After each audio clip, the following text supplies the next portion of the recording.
l'annonce avait fait l'effet d'un tremblement de terre en Espagne. Remontons au 1er novembre 2003, date à laquelle le peuple a appris les fiançailles de Felipe, le fils unique de Juan Carlos, et donc héritier du trône, avec une certaine Leticia Ortiz.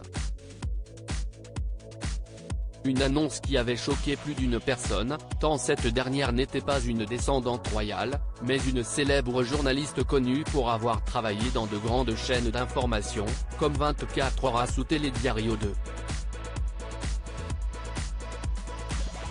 Les Espagnols étaient loin de s'imaginer cela. Il faut dire que celle que l'on appelle désormais Leticia d'Espagne n'avait rien à voir avec la famille royale locale. Titulaire d'un master en audiovisuel avant de commencer à travailler au Mexique pour les célèbres rédactions de Bloomberg et CNN, Leticia Ortiz avait couvert quelques-uns des événements les plus importants du début du XXIe siècle, comme les élections présidentielles de 2000, les attentats du 11 septembre ou encore la guerre en Irak.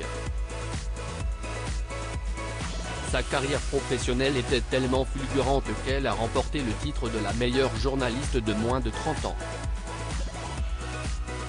Leticia d'Espagne était journaliste et avait déjà été mariée avant de rencontrer Felipe V. En plus de cela, Leticia d'Espagne avait déjà été mariée avant de rencontrer celui qui était alors le prince Felipe.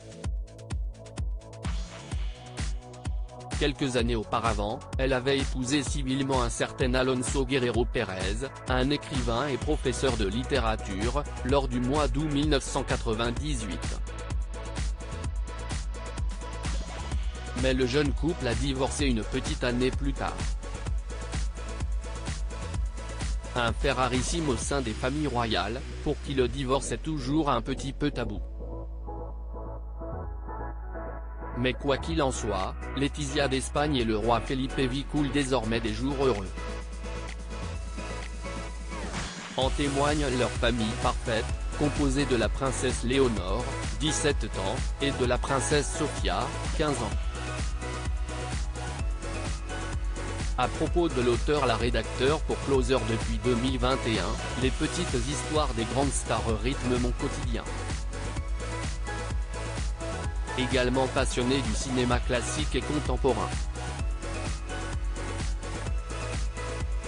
Ces derniers articles et Cannes 2022, pourquoi l'astronaute Thomas Pesquet était invité à monter les marches procès de Jean-Marc Morandini, la justice a tranché sur le sort de l'animateur sans demander ma permission, l'ex-mari d'Emilie Ratajkowski pervers sexuel?